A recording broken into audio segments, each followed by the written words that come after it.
Good morning, good afternoon, good evening. Welcome to the webinar of CBI about the European Green Deal.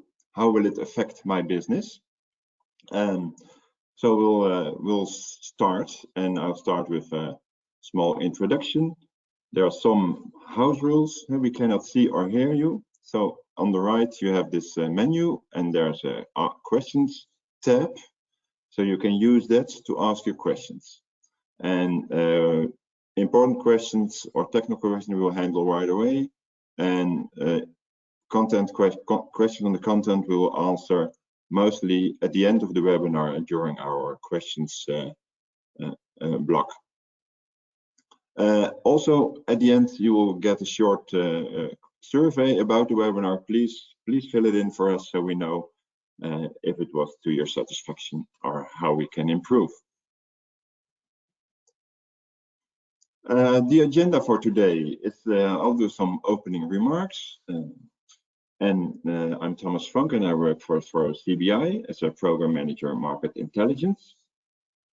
And then we have our experts from Profundo, Diana Kiros and Pavel Boef. They will be talking about the farm to fork strategy and the circular economy action plan. And then we have Samoya Ochieng from Nairobi, Kenya, who will be have prepared a case study about the European Green Deal legislation and how to prepare for it. And then we have Pavel talking about the who is affected by the imports into the European Union. And we end with a presentation based on a poll about different policies of the European Green Deal.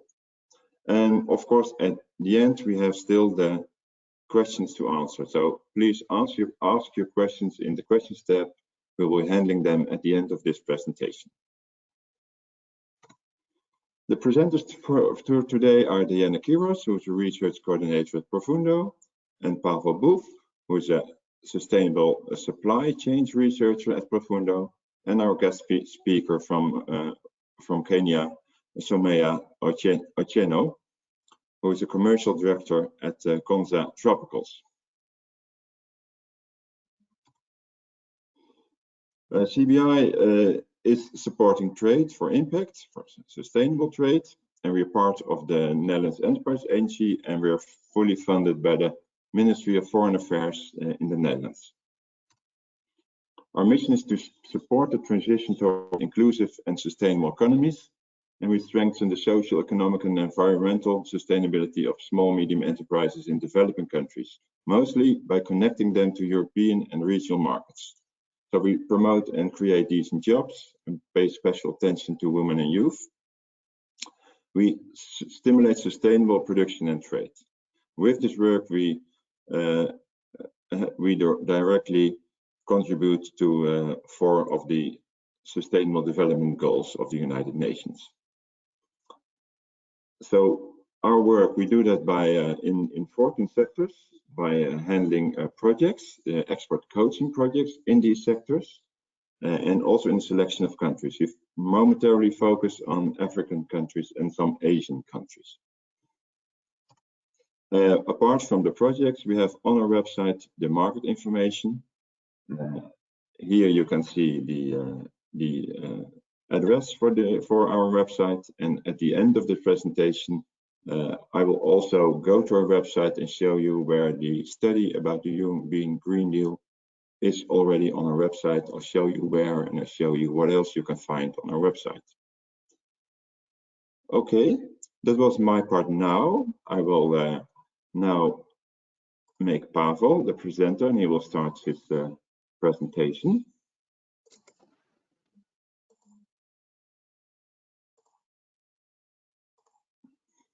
Yes, thank you very much, Thomas.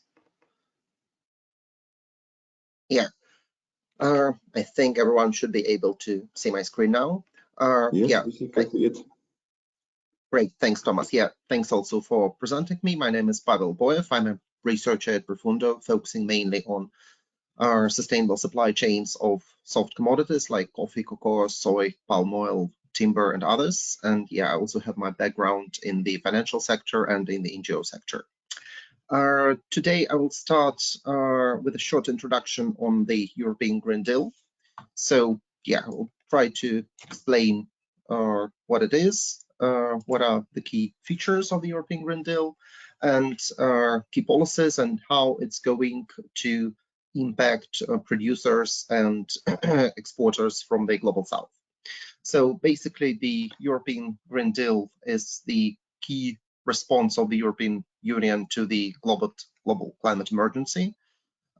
It presents a set of wide range of policies that aim to transform the European Union into the first climate neutral continent by 2050 and to ensure Europe's resource efficiency.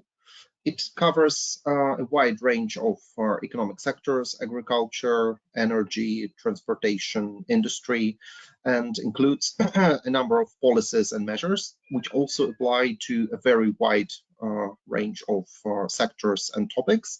But specifically today, again, because of the focus of the CBI work, we will be discussing the two key elements: the farm to fork strategy about the sustainable agriculture and food value chain, and also the new circular economy action plan. My colleague Diana will be presenting it. Sorry, somehow can't switch to the next slide, but you should see it now, I hope. So what are the key elements of the European Green Deal and the key policy areas that the European legislation is focusing on? So first of all, the high level of EU climate ambition is implied for 2030 and 2050. One of the key goals is to achieve zero pollution in an environment without any toxic substances, and this is also very relevant for the agricultural sector and the pesticides and fertilizers use. So the clean, affordable, and safe energy supply for all people in Europe. It also focuses on the preservation and restoration of our ecosystems and biodiversity, and there are also specific goals on this.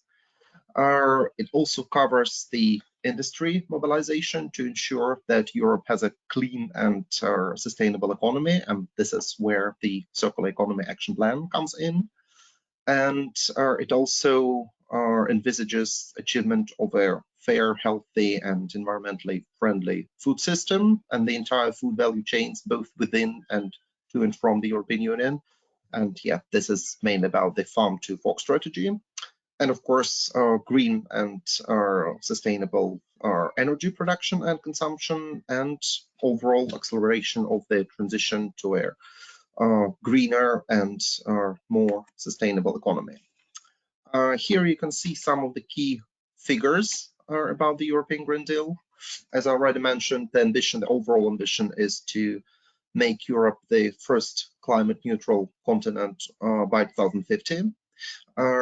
One of the goals also implies that at least 55% less net greenhouse gas emissions achieved already by 2030, which is in 5 years' time, compared, of course, to the 1990 level. There are renewable energy targets, so 42.5% by 2030, and an ambition to go even higher and to reach 45%. It mentioned previously, there are also biodiversity and nature restoration related goals, and yeah, this envisages planting 3 billion additional trees in the EU by 2030. Regarding sustainable agriculture, one of the targets implies that 25% of all farmland should be under organic farming by 2030, which again is very ambitious because 2030 is in just 5 years' time, which is very soon. And if you look at the current progress, for example, if you look at the statistics of the organic food sold in the European supermarkets, the figures will differ, of course, from country to country, but I know that for many chains, the share is roughly about 3%. Of course, it also differs from category to category, but overall, that's not much. So what you probably can expect in the coming 5 years is that a lot more measures will be taken both at the EU level, at the member state level, to accelerate this growth and to ensure that more food on the European market is certified as organic. And last but not least, and this is also shows the importance, the overall importance of the European Green Deal as part of all other EU-wide initiatives. 1/3 of the 1.8 trillion investment from the Next Generation EU Recovery Plan, and this is the Europe's post-COVID recovery strategy, is earmarked to finance the European Green Deal. So this is indeed one of the most important initiatives, and well, this is why we are focusing on it today. I'll also go through the Farm to Fork strategy. As I mentioned, one of the two key policy initiatives that we will be discussing in this webinar. So the main rationale behind the Farm to Fork strategy is to ensure fair, healthy, and environmentally friendly food systems for the entire European Union. As I mentioned, it's one of the key policies under the European Green Deal. It has both regulatory and non-regulatory initiatives. So some of them are legally binding, for example, like the Common Agricultural Policy. Others are more stimulating and non-binding for the participants. And the key goal of the Farm to Fork strategy is to reduce our food systems' environmental and climate footprint within the European Union, and also to reverse the biodiversity loss both within Europe and also in the countries where the European Union is sourcing from its food. And the key elements of the Farm to Fork strategy include the food loss and waste prevention, sustainable production, sustainable food consumption, and sustainable food processing and distribution along the entire value chains. The Farm to Fork strategy envisages several key goals measured by the key performance indicators, and this include by 2030 to reduce the use and risk of chemical pesticides by 50%, also to reduce the nutrient loss by at least 50%, and reduce the use of fertilizer by at least 20%. This is all very relevant for, I guess, for many of you who are joining us today from the production countries. Also, one of the goals includes reducing the sales of antibiotics to the farm animals by 50%, and 25% agricultural land should be transitioned to organic production, which is also one of the key goals under the entire European Green Deal. I will very briefly dwell on two examples, one of a binding legislation, which is the Common Agricultural Policy, and one a non-binding initiative, which is the EU Code of Conduct on Responsible Food Business and Marketing Practices. So the CAP, the Common Agricultural Policy, entered into force on the 1st of January 2023. And now, thanks to it, EU farmers are entitled to subsidies, but they also have to meet stronger mandatory requirements. For example, higher percentage of arable land dedicated to biodiversity and not to agricultural production. It also envisages a steady transition to the organic production to reach the goal of at least 25%, as mentioned earlier. And it also envisages that small and medium enterprises that export to the EU, so not based here, but based elsewhere, but interested in the European market, will also need to reduce the use of pesticides or chemical fertilizers and improve the welfare of animals, and of course have stricter human rights requirements and stricter labeling regulations on what they say about their products. An example of a non-binding initiative is the Code of Conduct for Responsible Food Business and Marketing Practices.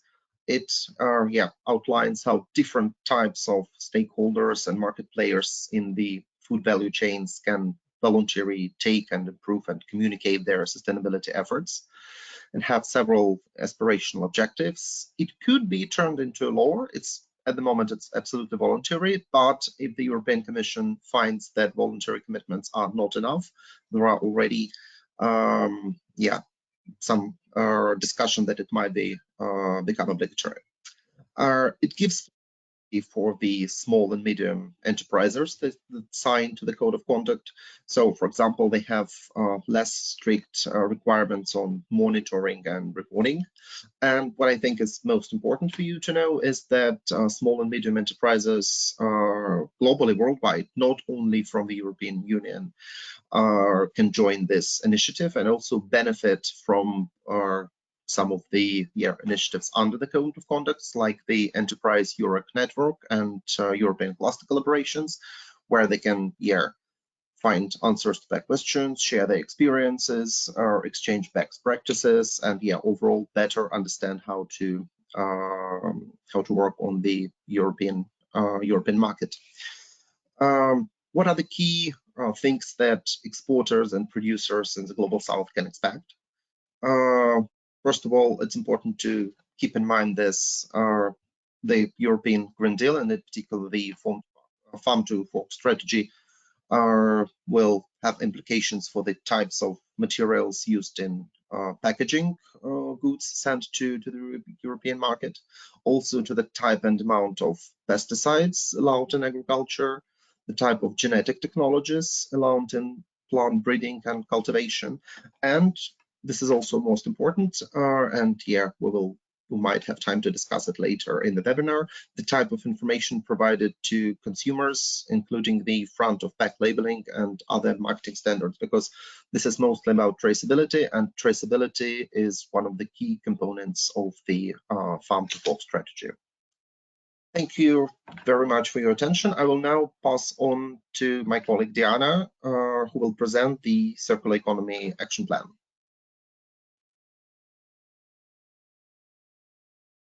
Okay, thank you, Pavel. Thank you, Pavel. Yes, you can start today. Can you see my my screen? I think you do, right? Yes, it's not in presentation mode yet. Not in presentation mode yet. Is it no? I am in presentation mode on my screen, but is it visible now on presentation mode? No. I think it is, but we can also see your notes and the next slide in the. All right. Just a moment. Then I don't know what happened, but let me see.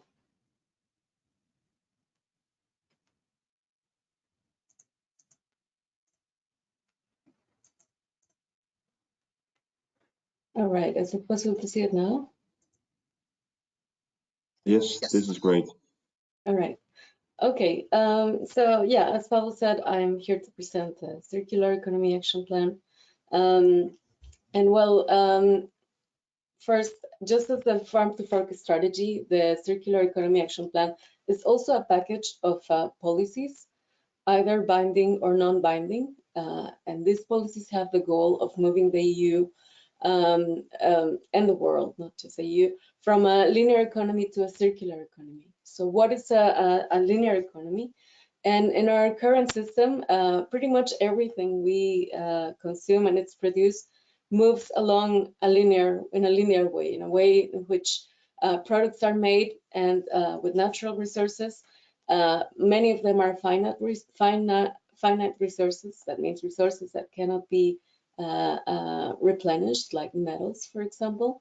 And these products are used for a very short time, sometimes even only once, like as is the case of single-use plastics, for example. And they're done that way for the convenience, mostly, of the consumers. And once these products are used, they're thrown away, and usually they end up in the landfill or they end up in third countries, because a lot of the waste that is produced in Europe is exported to other countries. Sometimes in other countries, these materials are recycled, but more often than not, that is not the case. So this linear system of production causes a lot of impacts on the environment. there is a lot of waste of materials, especially of textiles, of plastics, of metals. Food goes through a lot of waste, energy as well. And thereby we lose a lot of valuable materials. And well, another big impact of this type of production is that, well, there is a lot of pollution and contamination of our environment. So the European Union's vision is to pass from this type of linear economy to a circular economy, which is the opposite of a linear economy. In a circular economy, materials are used to make products more sustainable. This means that they're designed for long-term durability, or so that they can be recycled or reused or repurposed. And products are not just thrown away, but they're kept in the system. Or the idea is that they're kept in the system, that they can be used again and don't have to be thrown away. Or if they're thrown away in a responsible way that doesn't pollute the environment. The system in theory has quite a few positive impacts. There is, of course, less waste and less pollution. The value of products and materials is kept for as long as possible, as opposed to in a linear economy where the value of many products or where products are valuable only for a short time. Again, think of one of single-use plastics as valuable as long as we don't use them, but once we use them, they're no longer of value. Another positive aspect of a circular economy is that it increases businesses' opportunities and innovation. And it also helps to alleviate supply chain risks. Think again of how the COVID pandemic affected international supply chains. And by relying on materials that come, on raw materials especially, that come from far away. Whereas if we were to use these resources more efficiently and enclose loops or in slower moving loops, then we wouldn't face that many problems when there are disruptions to international supply chains. So the Circular Economy Action Plan was announced initiatives along the entire life cycle of the products, and they prioritize applying this to high waste and high potential supply chains, including textiles, packaging, and plastics. Later on, we might tell you a little bit more on these initiatives that fall under the Circular Economy Action Plan. But the main ones I can already tell you are the main ones so far are the textile strategy and all those legislations that are affecting the use of packaging waste, packaging waste, and also plastics. So one may ask, how will the circular economy affect small, medium-sized enterprises that are exporting to the EU? And well, the strategy was adopted in 2022, but it's only releasing its policies little by little. As I said, there is already the textile strategy, and although it's already in force, the European countries or member states still have a couple of years to implement this strategy. This means that European companies that are importing goods from third countries will be adapting to these changes in the coming 1 or 2 years. And but nonetheless, the strategy is already influencing the market, as companies have to respond very quickly to changing consumer expectations in the EU. So even before the European Green Deal and its accompanying policy packages were announced, there was already a rising demand for sustainable or recycled textiles, packaging, and also there was already a demand for more transparency from suppliers and producers downstream. So yeah, there are also companies in the EU that have been facing accusations of greenwashing. For example, Decathlon and H&M were asked by the Netherlands Consumer Authority to remove unsupported sustainability claims. And this is very important because under the new laws, companies must be very careful about the way they frame their sustainability claims. This is also what it's known as the sustaining green claims. I will tell you a little bit more about it later. But in the long term, in the next 3 to 10 years, SMEs that are exporting to Europe will also have to comply with the implementation or will have to implement production processes that minimize waste throughout the entire production cycle. Not only the production cycle, sorry, the life cycle of a product. Also, exporters will be expected to introduce information systems to show clearly how the products are made and if they meet new eco-design requirements. And also will provide more detailed information so that European consumer can make informed choices and companies can make valid claims. All right, I'll hand over to Pavel again, who will start introducing how imports to the EU are impacted. I will also contribute to that section after Pavel is done presenting his part. Over to you, Pavel.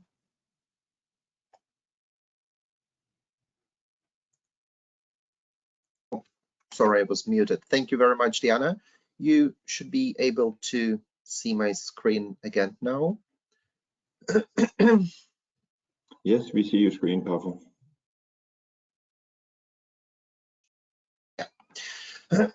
So I will briefly dwell on how the European Green Deal overall and specifically the farm strategy and the circular economy action plan are going to impact our companies and our producers from the global south. So some of the laws that are being proposed or already implemented imply higher standards to how the goods are produced, where they are produced, and what kind of sustainability requirements are applied to the production. The larger companies, many of them, have already made commitments to sourcing sustainable products and materials, both in terms of their environmental footprint and their human rights issues. And this is important for the small and medium enterprises as well, and also for the smallholder farmers, because this affects what kind of requirements these larger companies, which are sourcing from the small and medium enterprises, will be applying to their procurement process, to what kinds of goods and services they buy from the small and medium enterprises. So the whole idea of such type of regulation is to cascade the higher environmental and social requirements first from the larger companies and then through the entire value chains of their suppliers. There are already many sustainability standards which apply, for example, to specific commodities like timber, soy, fish, and seafood, both farmed and wild caught, coffee, cocoa, and others. And there are also standards, which are also certification systems or certification schemes that apply more generally to almost all types of agricultural commodities, which include the EU Organic Scheme, Fair Trade, Rainforest Alliance, but these are not the only schemes used, but these are the most widespread, and I suppose that many of the participating producers from the global south might already have such certifications. What is also very important to understand is that the farm to fork strategy implies higher demands in terms of traceability and what kind of information about the production and processing practices have to be shared and transmitted along the entire value chain from the production plot to the supermarket shelf in the European Union. Many buyers in the European Union already now want to know how and where your products are being made and if any basic environmental and social requirements are met, because they in turn want to communicate this to their consumers. There is a set of laws which imply higher traceability standards. Some of them still proposed, some adopted. For example, the European Deforestation Regulation, or EUDR, is already adopted. Its implementation is slightly postponed, so it will only start applying to larger companies from the next year and from mid-2026 to the small and medium enterprises, but it's already in place and here unlikely to change. Traceability is also very important for the organic and deforestation risk products, but many other product categories will also be very likely impacted very soon. For example, we already know that from 2026, the EU will require that certain products sold in the European market will have to be accompanied by a digital product passport, or DPP, and such passport will have to contain, well, more or less comprehensive details about each product's origin, materials, environmental impacts, social issues like human rights, and also the disposal recommendations. And I will hand over to you, Diana, from here.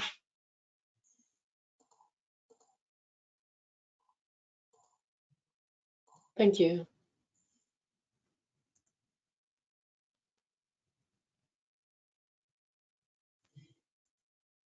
All right. So yeah, switching to more sustainable processes comes, of course, with a lot of costs, such as using recycled materials or implementing energy-efficient methods, minimizing waste, setting up traceability systems. Pavel was just talking about them in the context of farm to fork, but there will also be, and I also mentioned it briefly when I was introducing the Circular Economy Action Plan, that is also expected from exporters from third countries into the EU. So they will be expected to set up traceability systems and also auditing these processes properly. So all that costs money, and those are costs that will likely affect in the short term SMEs that are exporting to the EU. And while the implications of the European Green Deal are becoming clearer as more policies start to emerge, it is still uncertain how much producers will need to invest to export goods to the EU, or how these changes will impact their production costs. The EU has stated its commitment to supporting a just transition. And this means that there could be support available to help small businesses and their workers to adapt to all these new demands. This might include, for example, funding programs, supply chain support, or more time to adjust to the new costs. In fact, the EU is already working on green cooperation initiatives, especially in Africa. And examples of this kind of support include the Partnership on Food and Nutrition Security and Sustainable Agriculture, and the Partnership on Climate Change and Sustainable Energy. So these programs could serve as models for broader support. So sustainability is becoming a global standard, and it's not just a European one. Countries like the United Kingdom and the United States are already introducing stricter rules, and most likely other countries that are lagging behind, big markets like China, will follow suit soon. For example, in the UK, there is the UK Modern Slavery Act, that requires companies to report forced labor and their risk, or the risk of forced labor in their supply chains. And the US bans imports linked to forced labor and has introduced the Forest Act, which is similar to the EU deforestation regulation, but it's currently less strict. Nonetheless, this is just to exemplify that we're moving towards more demanding, more demands for supply chains to be sustainable. And as more countries adopt net zero goals and the demand for respecting human rights increases, supply chains everywhere will need to adapt to these new demands. And companies can act early, and they will likely gain better market access. So that gives companies that make the transition a competitive advantage, not only in the European market, but also worldwide. The EU recognizes that achieving the goals of the EU Green Deal requires changes globally, so not just within the EU. And again, the suppliers in developing countries will need to adopt circular business practices, as the EU depends on these goods from abroad. So as I said before, the EU has promised a short transition, a just transition, and in the short term, as I said, there might be support for small, medium-sized enterprises that are exporting to Europe. And in the long term, these businesses have to prepare to compete in a fully sustainable global market. All right, we're going to pass on to the next part of our presentation, where we have a set of different policies. We have prepared a set of different policies that we would like to show you more at depth. There are a lot of policies to look at that are interesting, but we cannot present them all right now because we don't have enough time. So we're going to set up a poll for you with all the different regulations that we prepared, and you're going to have the chance to vote. You have the chance to vote on many, but we're only going to present the top 2 voted policies. So if who should I give the floor to now?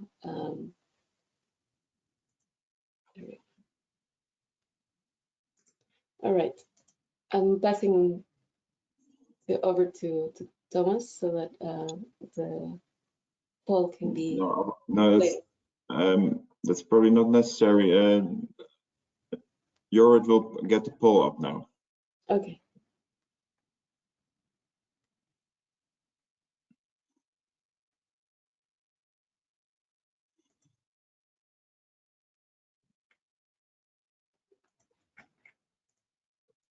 Yes, so everyone probably will now see a poll, and we'll ask you to answer this poll.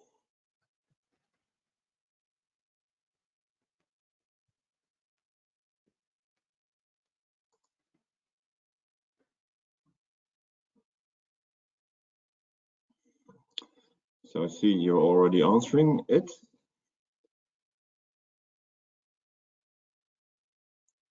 And the question is, which of the following elements within the farm-to-fork strategy and circular economy action plan strategies are the most concern to you?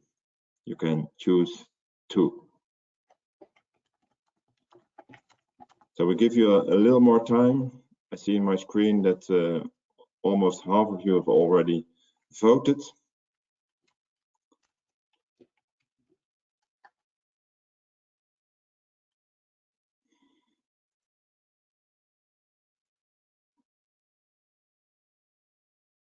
So what is of most concern to you of these subjects?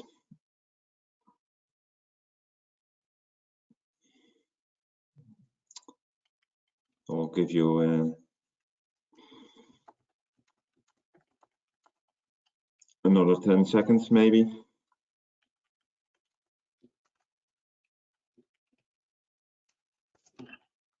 Okay.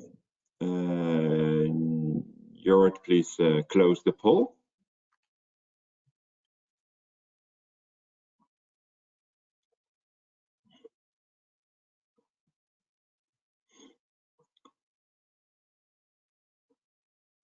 So yeah, we see these answers of your poll. So we have the winner, 52%, reducing the use of fertilizers and pesticides.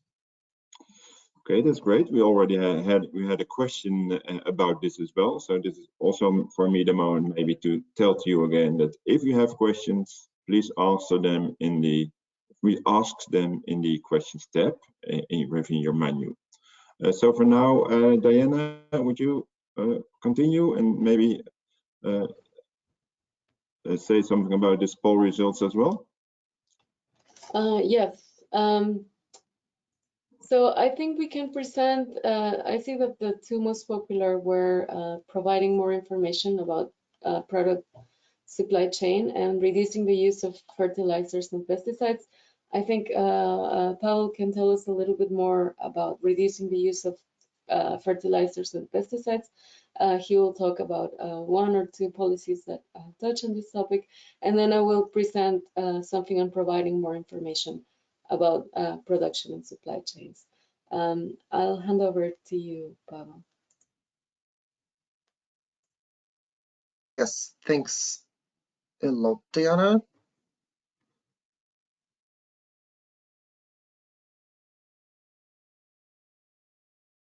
Sorry, could anyone please make the pop-up so that I can share my screen again?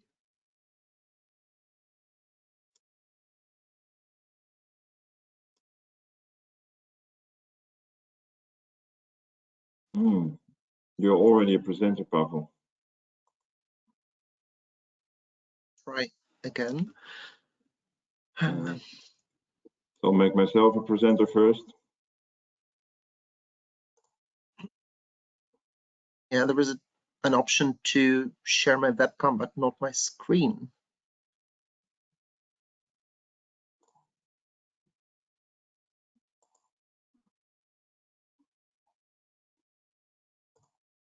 I'll make you the presenter again, Pavel, then you get this pop-up.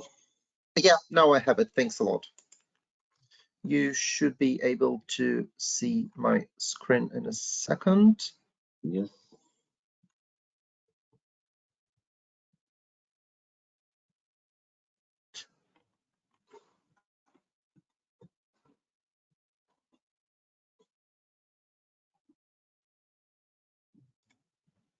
Yeah, can you see the the slides now?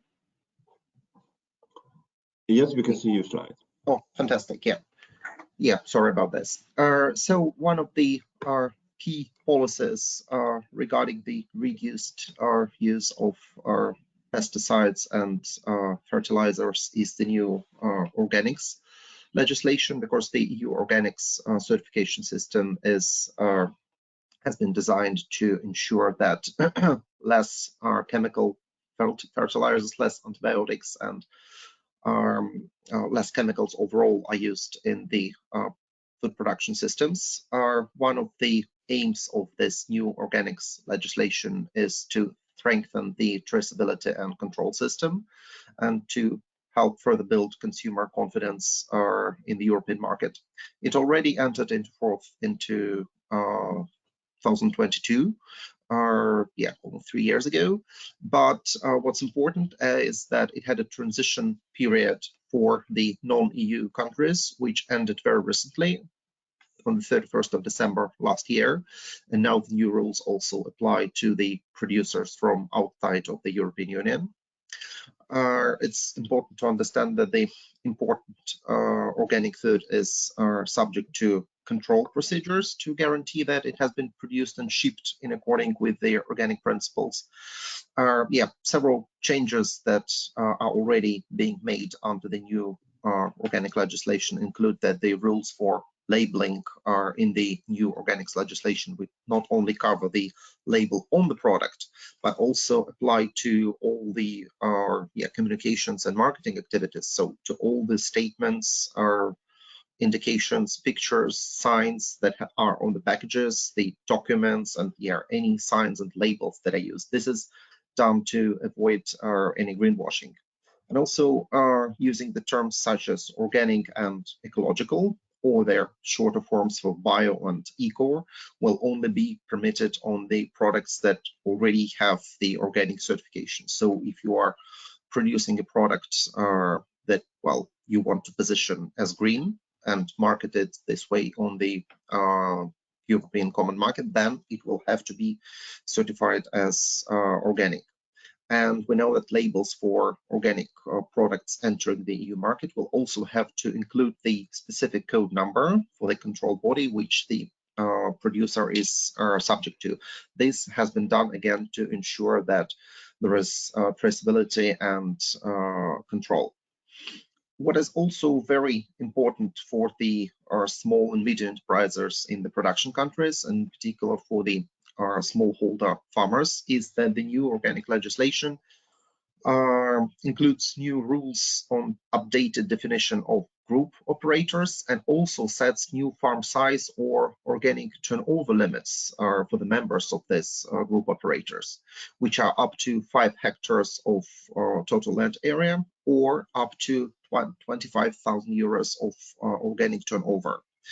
They also, in addition, limit the membership number for these cooperatives up to 2,000 farmers. While preparing for this update on the European Green Deal, we conducted several interviews with the market experts and also with the producers from the Global South. And many experts believe that many of the group operators that are certified as organic will have to create new legal entities to ensure that they can keep their organic certification. And this unfortunately creates additional costs and also additional legal burdens in many production countries. It is also important to bear in mind that if producers are not able to meet these new requirements by the end of last year, this might prevent them from further exporting their organic products like coffee, cocoa, bananas, and fresh fruits or flowers to the European Union, or at least they will no longer be able to market these products as organic, which will mean lower revenues for them.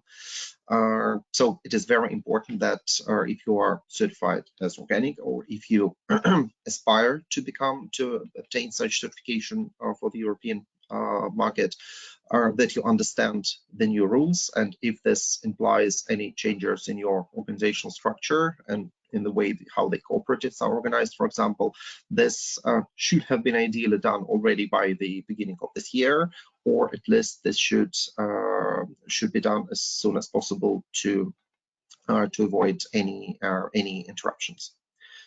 Diana, shall I hand over to you for the waste-related policies? Yes, please.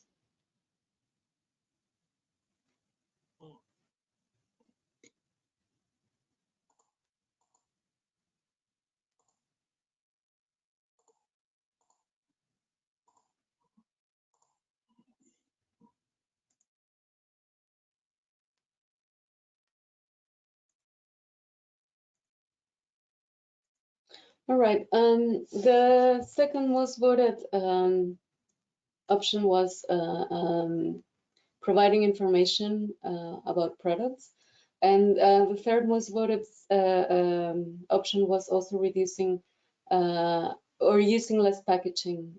So I will try to present. I will present for sure something about providing more information, but I will try to also put in a little bit of information on reducing waste. So we have the substantiated green claims initiative. I mentioned it very briefly when I was talking about the Circular Economy Action Plan. This proposal focuses on making environmental claims and labels clearer and easier for consumers to understand. And it also draws a very clear line between claims and labels, so that companies know which rules apply for each. So which rules apply for claims and which for labels. And to back up their claims, businesses have to use very clear standards and the latest scientific data. On the other hand, labels should be simple to understand and highlight specific features like recyclability, durability, or the biodiversity impact of the product. The European Commission also aims to ensure that any new rules don't unfairly disadvantage imported products compared to those made in the EU that are already complying with higher standards.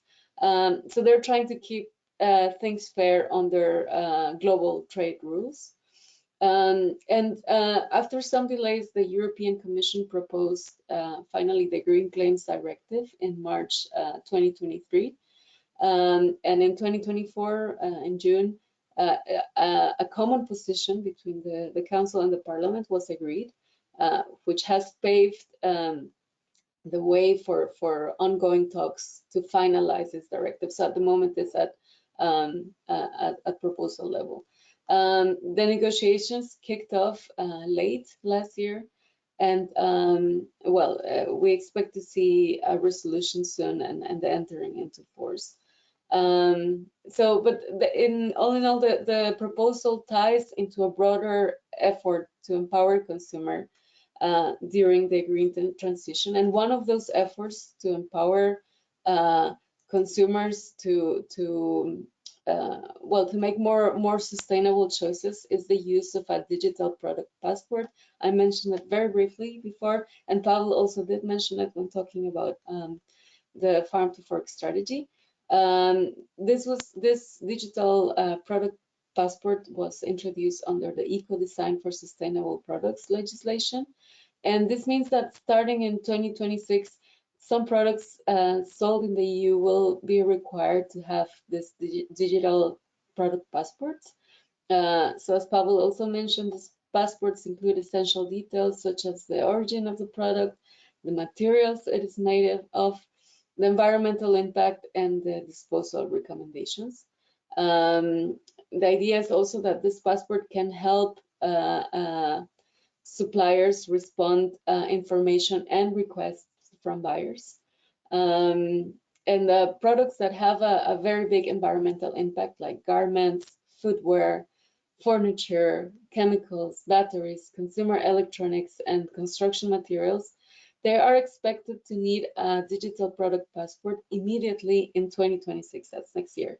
So this is important for those people in the audience who are exporting these products into the EU.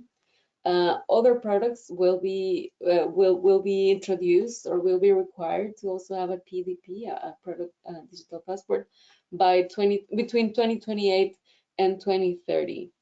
And just to mention, I would like to address the other most voted option, reducing packaging and packaging waste. So the EU introduced the packaging and packaging waste regulation with the final version published at the end of 2024. When we wrote the study that we're launching today, it still had not been published, but it was in the meantime. So this packaging and packaging waste regulation is set to enter force on the 11th of February 2025. And this regulation will require producers to make sure that all the packaging is either reusable or recyclable.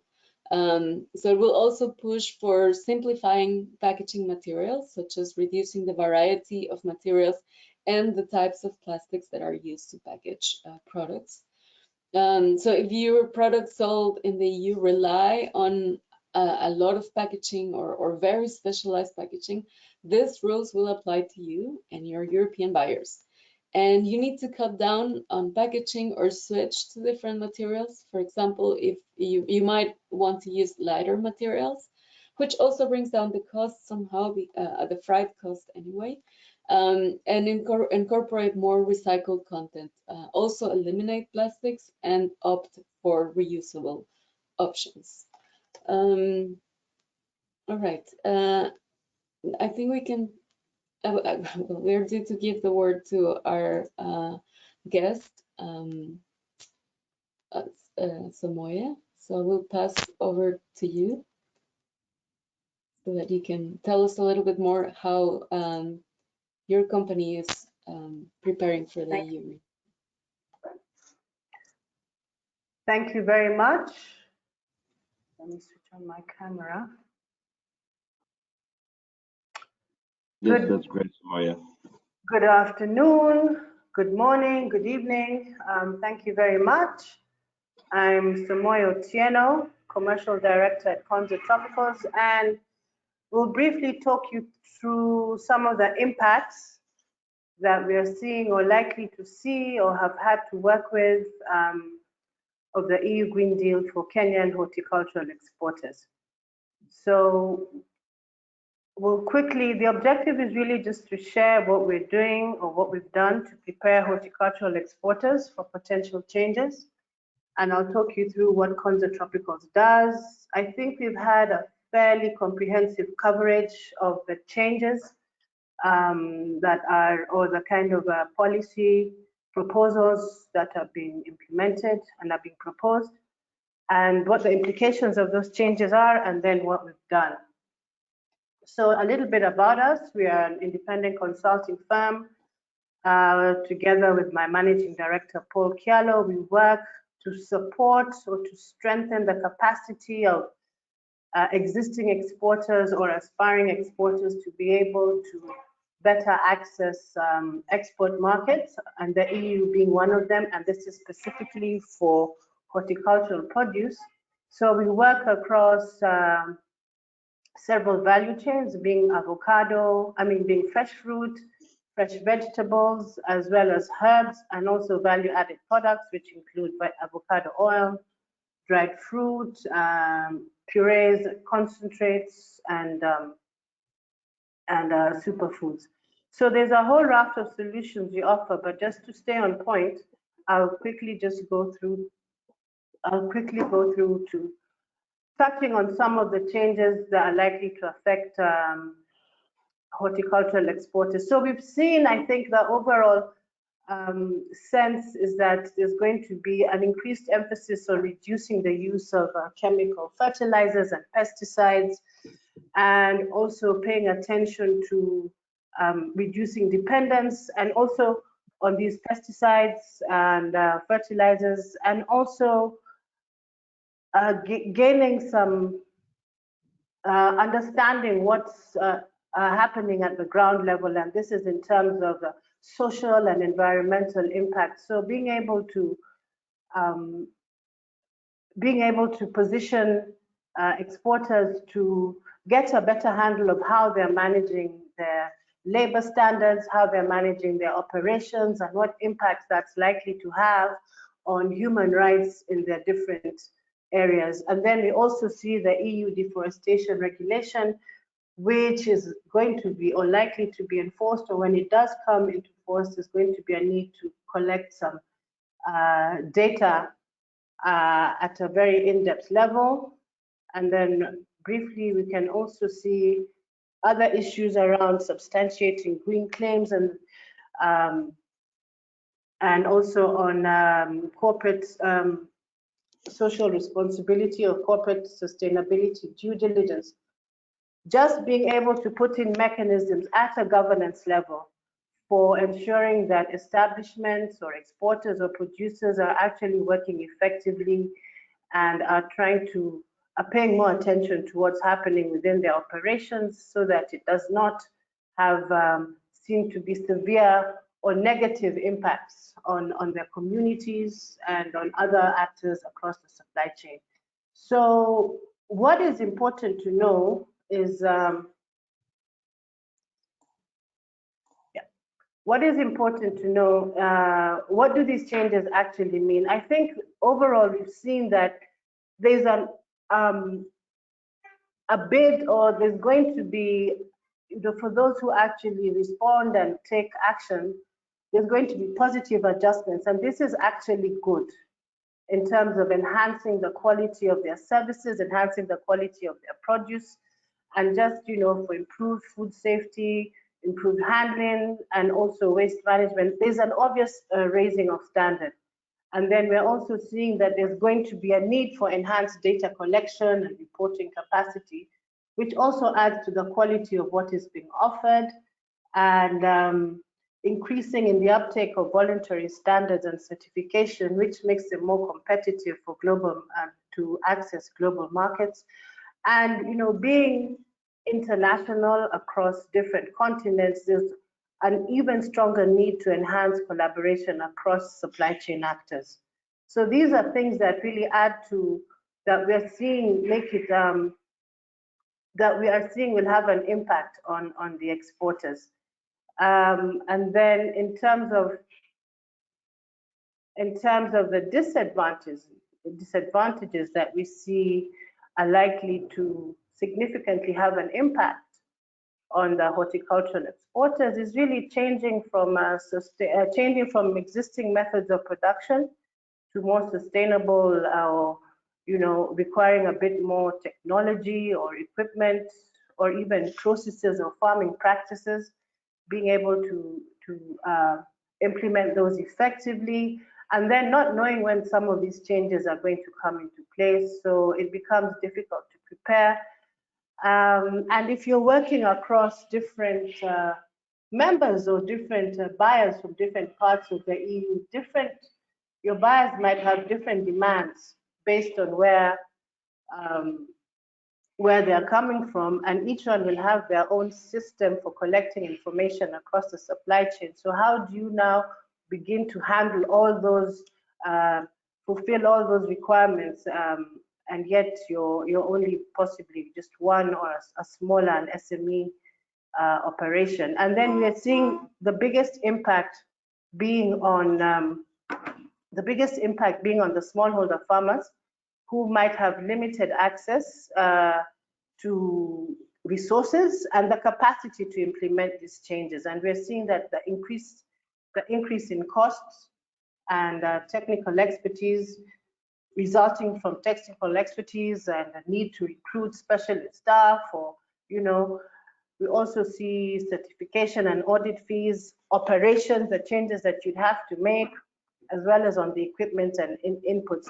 So ultimately, who bears this cost of compliance? And this is one of the ways that Konza Tropicals comes in, just in supporting different categories of business support organizations or exporters to navigate around these challenges. So what's important for exporters to know, that the implementation is going to be phased. It's not going to be everything will happen at the same time. Secondly, some concerns like, how do we know what changes do we need to make? Well, I think for those who are already in the trade, you'll know that your demands, your consignment, what you're offering is based on what your buyers are asking for. It's not a one sweep or one solution for all. You're going to have very detailed discussions and open negotiations with your buyers, and they give you their terms, and you're able to respond to that. So it's not, and there's also a transition period where you're allowed to, or where you consider what the options are and have that back and forth negotiation with your buyers.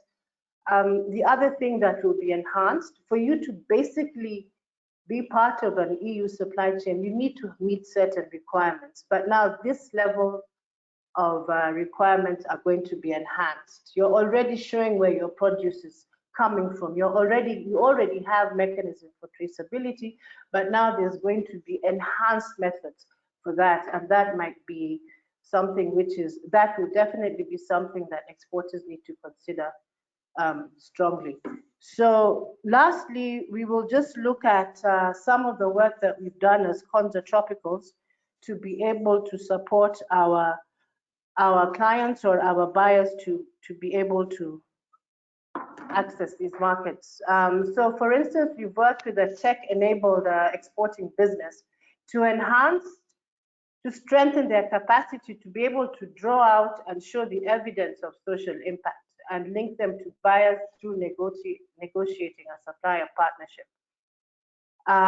We've also worked to set up systems for an agro processor based on working in a remote part of Kenya, to collect information on their extension support services, on their production and labor standards, and to compile this into a coherent format so that they had a body of evidence to show that these are the kind of areas. So it provided a strong foundation for them to begin to build on. Other things we've done working with upstream suppliers, so this is referring to the producers or maybe with the pack houses or the handling, is working on the agronomic support for an exporter, so that and producer who was working very closely with their farmer groups to ensure that the agronomic support that they were, extension services that they were given with their farmers were aligned to their buyers' requirements. So the active substances that they were going, or the blacklisted substances specified by the buyer, was something that was flagged very early on in the production process, and this was for avocados. Other work we've done with upstream suppliers was working with, we were commissioned to conduct some awareness raising workshops on environmental, social, and governance compliance in response to the German Supply Chain Due Diligence Act, and this was done through the Agriculture Sector Network, which brings together a group of agricultural establishments, small traders, as well as NGOs, just as a mechanism of raising awareness. Now with downstream buyers, so this is now downstream buyers and the supporting services. We have strong links with our a network of buyers, of different categories of buyers. So our mandate, or our solution, being to establish supplier partnerships and working with exporters to ensure that they fulfill the requirements. Now, as some of these requirements change, we are there to help them, to work with the buyers, and so that they can align in what they're doing. It can sometimes be daunting, but we come in now to help strengthen their capacity, to navigate them through some of these new issues that they are going to deal with, and that includes quality assurance, phytosanitary inspection, as well as ensuring quality control at the destination. They're working with our buyers to ensure that those align. We have worked to support exporters to negotiate purchase order agreements and understand the intricacies of how to negotiate some of these partnerships in the wake of these emerging changes, and also ensuring or working with them to ensure that they meet the required standards prior to gaining certification, so that they meet the basic entry levels to access these markets. So, and lastly, we've seen, or we know, that with the move to greater data collection and having that supporting body of evidence around environmental and social sustainability is a really good body of evidence to support initiatives or to work with on green financing, because you already have well, you started with it from the start, but you're very clear what you want to achieve and what you want to show. So we help put in the mechanisms or the systems aligned to your processes, so that you can have a coherent body to support any proposals or funding that you want to do around green financing. I think that just summarizes some of the work we've done, and I'll just step out here, but thank you very much, and we look forward to hearing from you.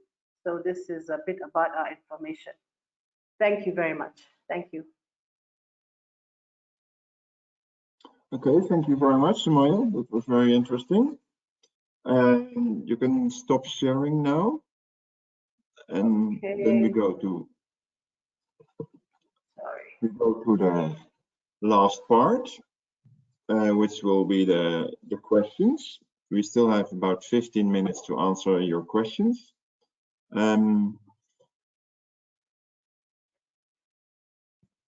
So I will put my camera up as well. And so maybe you can start with this question that's related to your part of the presentation, Samaya.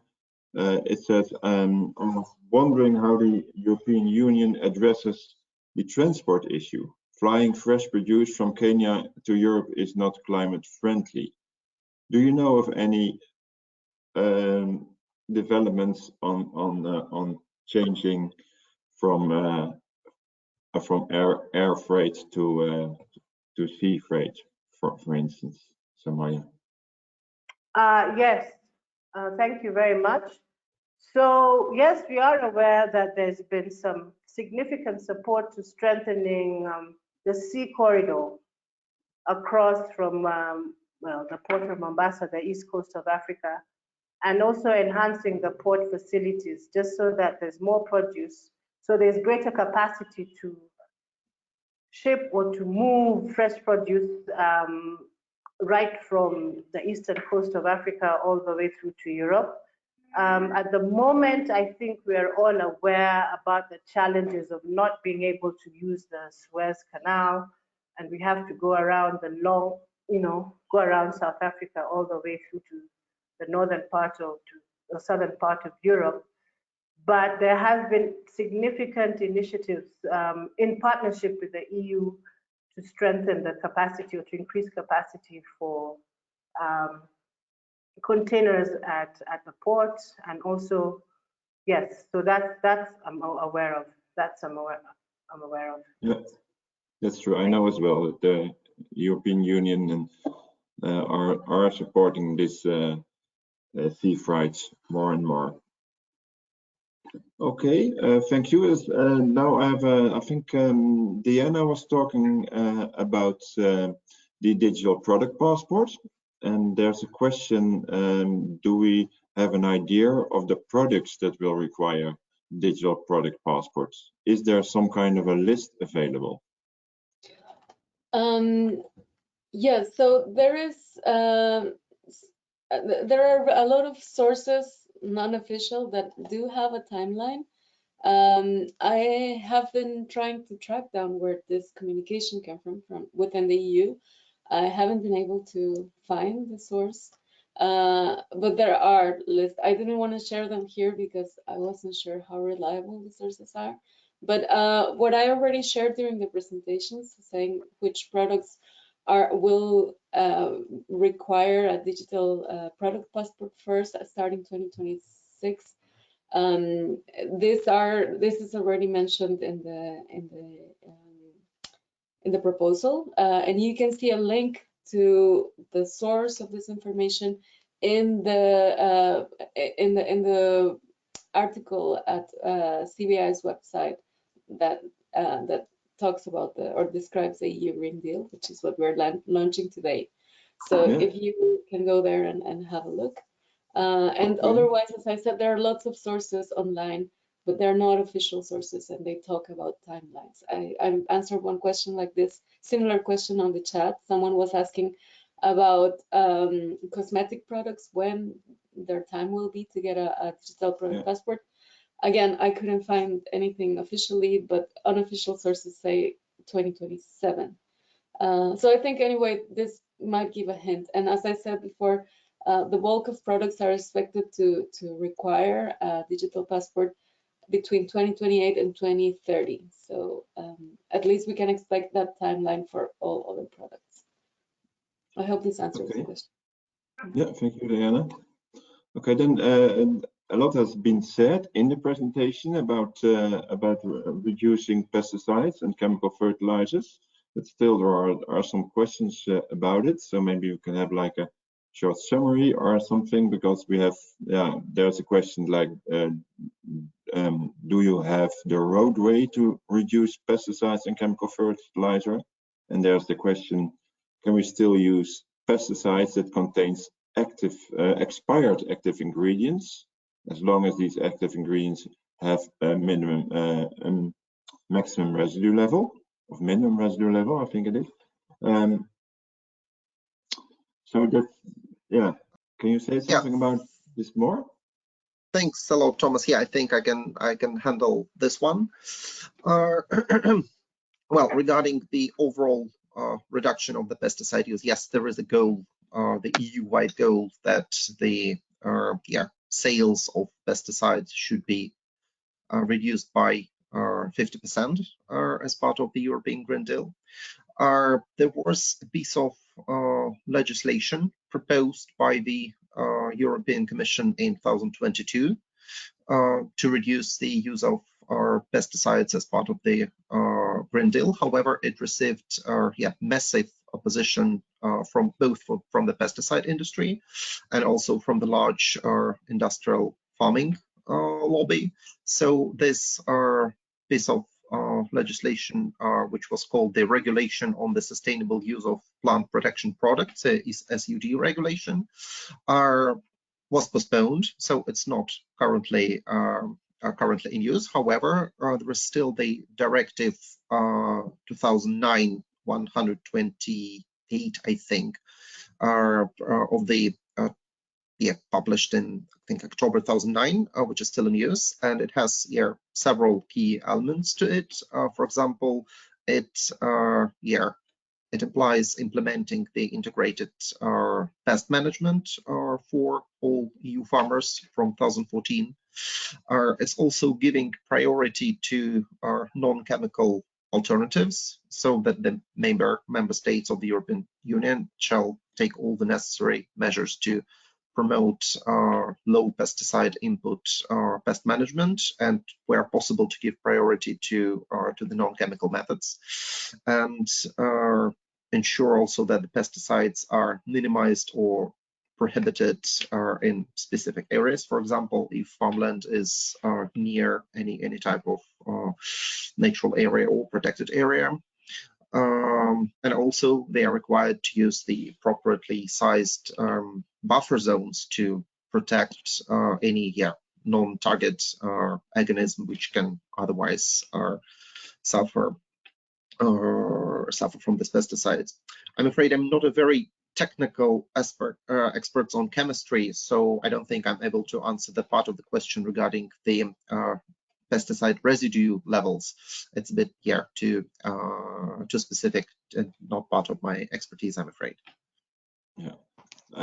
Just to add on that, we have on our website for each sector the study by requirements, and there is much said, and there are a lot of links to the European Union pesticide levels and maximum residue levels of pesticides, and what kind of pesticides are still allowed.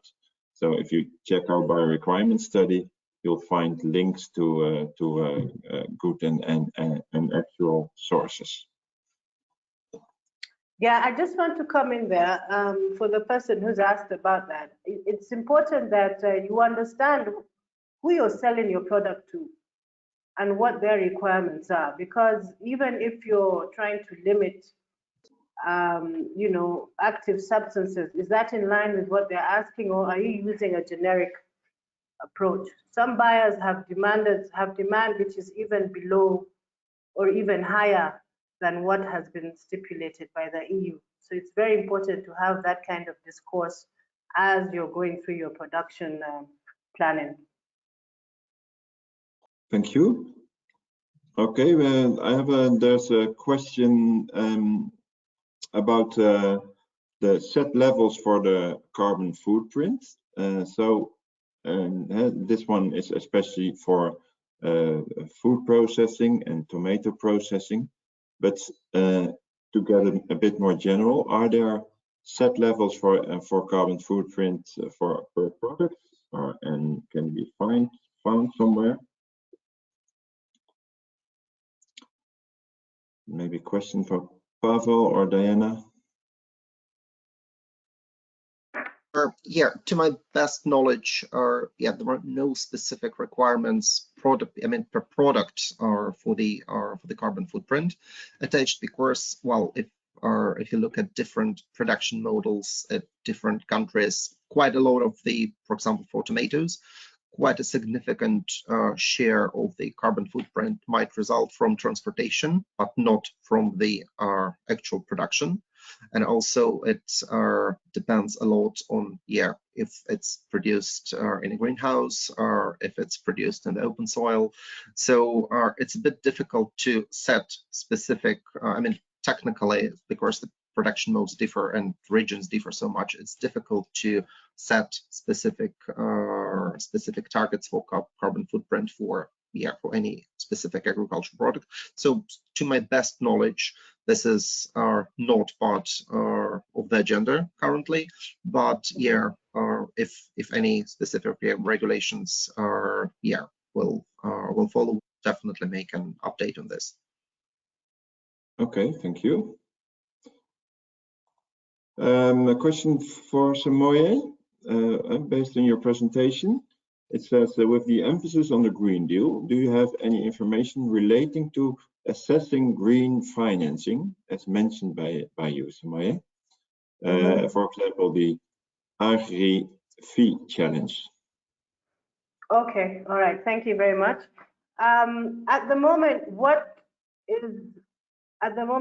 is usually available is partnering, for instance, in our relationships with local financial institutions. They would usually inform us on what's available or what, has there been a launch? For instance, if you're in Kenya, I'm not sure where you're based, is a Kenya Climate Innovation Center. Equity Bank also has some initiatives around that, and there are others. At this point, I'm not aware of any, but there might be some coming up in the near future. Yeah, thank you. Thank you.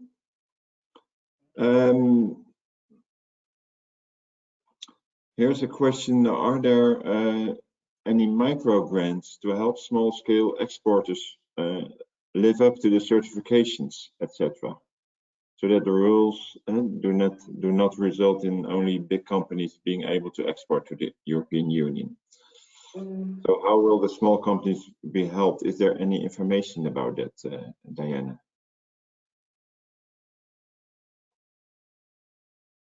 Thank you. Yes, so I also answered a similar question in the chat. Although I have no overview of dedicated programs, so the EU has made it clear that it will set up support to exporters.